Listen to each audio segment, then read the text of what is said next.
I am your IGNOU study partner and welcome back to this MEG08 series.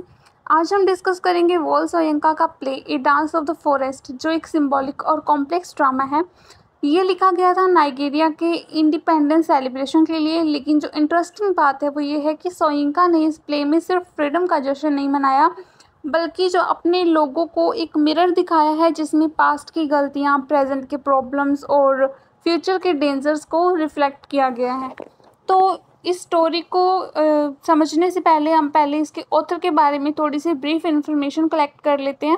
Wall सोयंका जो है वो एक Nigerian play right और poet है। उनका जो जन्म हुआ था वो 30 जुलाई 1934 को अबियोगेटा नाइजीरिया में हुआ था। तो उन्होंने अपनी एजुकेशन नाइजीरिया और फिर ब्रिटेन में जाकर कंप्लीट की, जहाँ उन्होंने ड्रामा और लिटरेचर के बारे में स्टडी किया। सोयंका के जो प्लेज हैं वो ट्रेडिशनल योरूबा मिथ्स और मॉडर्न पॉलिटिकल इश्यूज़ का कंबाइन करते हैं। योरूबा के जो मिथ्स रह चुके थे लास्ट उस टाइम पर, तो उसकी कॉम्बिनेशन है उनकी लिटरेचर में। तो उनकी जो सबसे बड़ी पहचान है वो ये है कि फर्स्ट अफ्रीकन राइटर थे जिन्होंने नोबेल प्राइज़ इन लिटरेचर 1986 जीता था।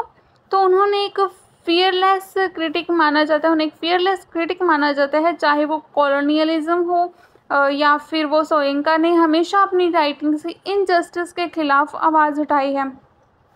तो ए डांस ऑफ फॉरेस्ट जो है उनका एक लैंडमार्क प्ले है जो नाइजीरिया के इंडिपेंडेंस के टाइम पर लिखा गया था। तो इस प्ले में सोयंका ने हिस्ट्री, मिथोलॉजी और पॉलिटिक्स को एक साथ लाकर एक पावरफुल एलिगोरी बनाई है। तो वॉल सोयंका का जो कंट्रीब्यूशन है वो सिर्फ लिटरेचर तक लिमिटेड नहीं था। तो उनकी जो राइटिंग्स है ना वो एक वॉइस है फ्रीडम के लिए, आइडेंटिटी के लिए और जस्टिस के लिए। तो इसी के साथ अब बात करते हैं ए डांस ऑफ फॉरेस्ट के कॉन्टेक्स्ट की। तो ये लिखा गया था 1960 में, जब नाइजीरिया अपनी इंडिपेंडेंस सेलिब्रेट कर रहा था ब्रिटिश कॉलोनीज रूल से। तो नए आज़ादी के दौर में क्या हुआ कि लोग उम्मीद कर रहे थे कि एक ब्राइट और करप्शन फ्री फ्यूचर की, लेकिन जो वॉल सोयंका है उन्होंने इस ऑप्टिमिज्म को एक अलग नज़रिए से देखा। तो उन्होंने कहा कि जो सिर्फ कॉलोनियल रूलर्स को हटा देना काफ़ी नहीं है अपनी आज़ादी के लिए। तो अगर अपनी सोसाइटी जो है पुरानी गलतियाँ, इनजस्टिस, करप्शन वो सब नहीं सीखेगी, उन चीज़ों से नहीं सीखेंगे अगर हम, तो इंडिपेंडेंस जो है वो एक नई स्लेवरी बन जाएगी। मतलब इंडिपेंडेंस तो होगी लेकिन ना होने के बराबर। तो इसलिए जो उनके प्ले का कॉन्टेक्स्ट है उसमें सोयंका ने योरूबा मिथोलॉजी और नाइजीरिया हिस्ट्री को कंबाइन करके दिखाया है कि पास्ट के गोस्ट और मिस्टेक हमेशा जो है प्रेजेंट को डिस्टर्ब करते हैं। तो ये प्ले जो है एक एलिगोरी की तरह देखा जाता है। नाइजीरिया की जो सोसाइटी के लिए एक वार्निंग है कि अगर जो तुम अपने अंदर के फ्लॉज को फेस नहीं करोगे, अंदर आपकी जो गलतियां हैं, आप अपनी गलतियों को एक्सेप्ट नहीं करोगे, तो जो फ्यूचर है वो रिपीट करेगा उन सब गलतियों को। तो इसी बेस्ड पर जो है इनकी ए डांस ऑफ फॉरेस्ट लिखी गई है। इसमें जो लोग हैं प्रेजेंट में हैं, उन्हें उनकी गलतियों को दिखाया जाता है पास्ट के गोस्ट की तरफ से। तो ये जो सारी स्टोरी है, ये नोवेल है, ये बेस्ड है प्रेजेंट और पास्ट की गलतियों पर। इस प्ले में कैरेक्टर्स जो है वो रियल लोग हैं और कुछ मिथोलॉजिकल और सिंबॉलिक फिगर्स हैं। इसमें हर एक कैरेक्टर जो है वो एक लेयर को रिप्रेजेंट करता है नाइजीरिया की सोसाइटी के फ्लॉज और होप्स को लेकर। तो फर्स्ट कैरेक्टर है फॉरेस्ट हेड द उबा, the spirit of the forest. तो ये प्ले का सेंट्रल और मिस्टिकल फिगर है और न्यूट्रल फोर्स है जो पास्ट और प्रेजेंट के बीच का जो कनेक्शन है उसको दिखाता है, और उसका रोल ये है कि सोसाइटी को उनकी गलतियों को दिखाता है। तो अरोनी नाम का एक कैरेक्टर है, द लेम स्पिरिट गाइड जैसे है ये, जो ह्यूमन और स्पिरिट के बीच में मेडिएटर है, और ये सिंबल है इम्परफेक्शन का, जो बताता है कि विजडम अगर हमारे पास है तो हमारे पास फ्लॉज भी होंगे। तो रोला एक कैरेक्टर है, द प्रोस्टिट्यूट है अब के टाइम में, और पास्ट लाइफ में वो माता खारिबू किंगडम की क्वीन थी जिसे मैडम टोरडाइस के नाम से जाना जाता है। आगे हम इसको मैडम टोरडाइस के नाम से ही देखेंगे। अडेनबी है द कोर्ट हिस्टोरियन, जो हमेशा पावरफुल लोगों को प्लीज़ करता है उसके थ्रू। सोयंका जो है वो हिस्ट्री को मैनिपुलेशन और करप्शन को टारगेट करते हैं। अगबोरेको एक कैरेक्टर है जो पास्ट लाइफ में सोथशायर था, माता खारिबू किंगडम में लोगों को फ्यूचर प्रेडिक्ट करता था और अब भी यही काम करता है। तो ये जो चारों लोग हैं ना, तो इनडायरेक्टली डेड मैन और डेड वुमेन की डेथ के पीछे इनका मेन रोल है। वो आगे हम देखेंगे कैसे मेन रोल है इनका। तो एक डीमुक है, सॉरी आई फॉरगेट, एक डीमुक है, द कार्वर स्कल्पचर है, तो उसने अपने एप्रीटेंस ओरेमल को मारा था। ओरेमल को मारा क्यों था? अपने एप्रीटेंस पहले बता दूं मैं क्या होता है। एप्रीटेंस होता है स्टूडेंट होता है, जैसे डीमुक एक टीचर था, कारागर का टीचर था, और ओरेमल जो है उनसे सीखता था।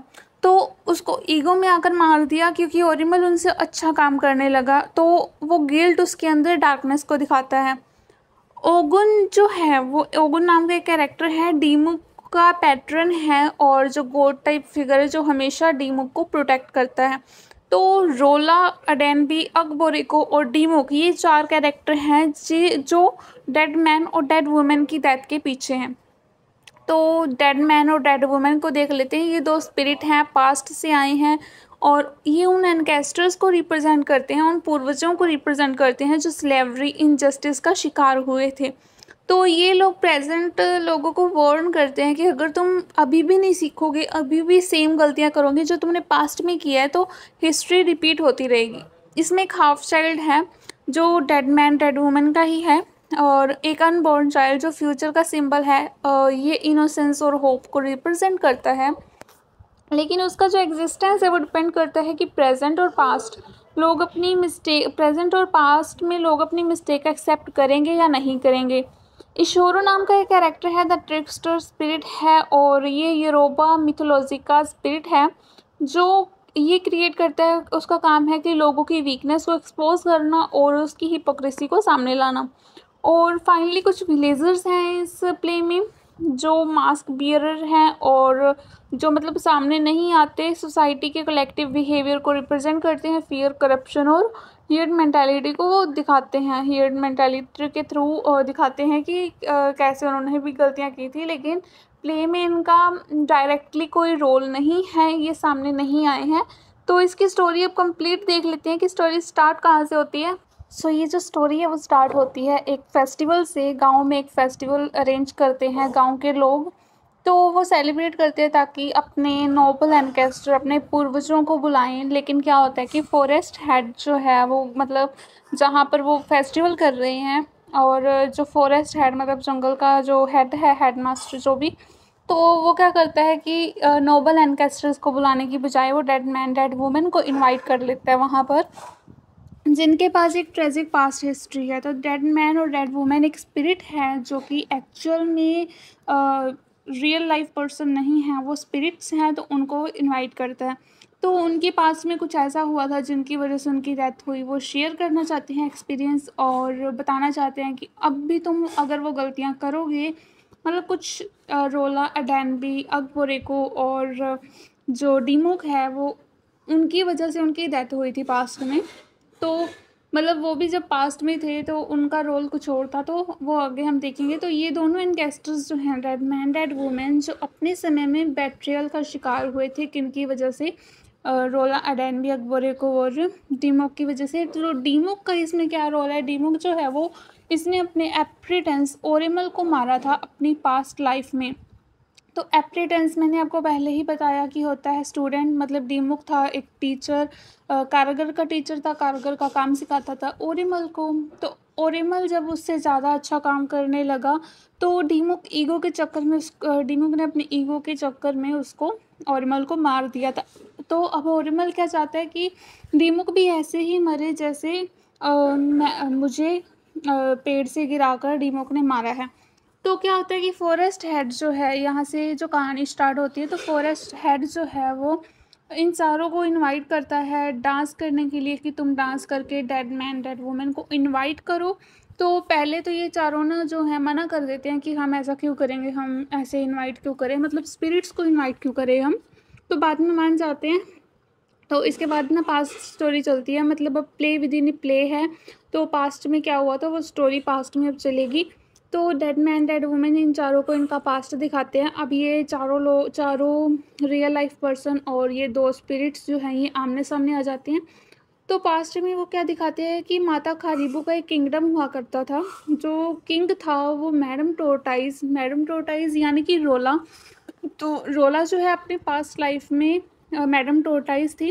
तो किंग जो है माता खारीबू किंगडम का, तो मैडम टोरटाइज को ज़बरदस्ती जो है अपने राज्य में ले आया था, रानी बनाकर लाया था, लेकिन ज़बरदस्ती लाया था।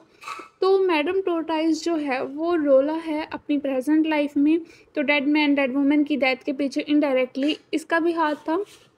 तो क्या होता है कि माता खारीबू का जो किंग था उसे पता था कि अब युद्ध होगा, क्योंकि वो दूसरे राज्य से मैडम टोरटाइज को ज़बरदस्ती लेकर आ गया था, फोर्सफुली लेकर आया था, चाहे रानी बनाकर लाया था। तो डेड मैन जो था उस टाइम पर ना वॉरियर था माता खारीबू किंगडम का। तो इस वजह से राजा ने उसे ऑर्डर दिया कि तुम जाकर दूसरे राज्य से युद्ध लड़ोगे, क्योंकि मैं उनकी मतलब मैडम टोरटाइज को मैं फोर्सफुली यहाँ पर लेकर आया हूँ। तो अब तुम जाके दूसरे राज्य से युद्ध लड़ोगे मेरी तरफ से। तो अब इतनी समझ तो सब में होती है ना कि क्या सही है क्या गलत है, लेकिन जो बोलने की हिम्मत है ना वो किसी किसी में होती है। तो डेड मैन जो था उसने राजा के खिलाफ आवाज़ उठाई कि ये गलत है और मैं युद्ध नहीं लड़ूंगा। तो क्या होता है कि उसने मना कर दिया युद्ध में जाने से, क्योंकि उसे पता था कि ये गलत है। तो इवन कि इन चारों को भी पता था, लेकिन उन्होंने गलत का साथ दिया, क्योंकि उन्होंने सोचा कि अगर राजा कह रहा है तो मतलब सही होगा।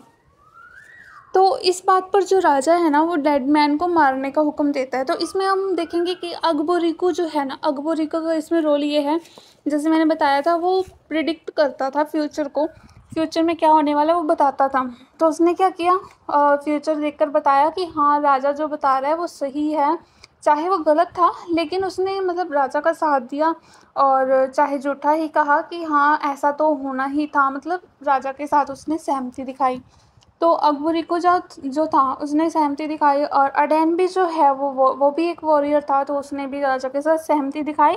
तो इस बात पर ना राजा जो है वो डेड मैन को मारने का हुक्म देता है कि, लेकिन क्या होता है कि इसे मारने की बजाय ना एक ऐसा कोई टास्क दे दिया जाता है कि जिसकी वजह से डेड मैन जो खुद मर जाए और हमें अपने हाथों से इसको मारना ना पड़े।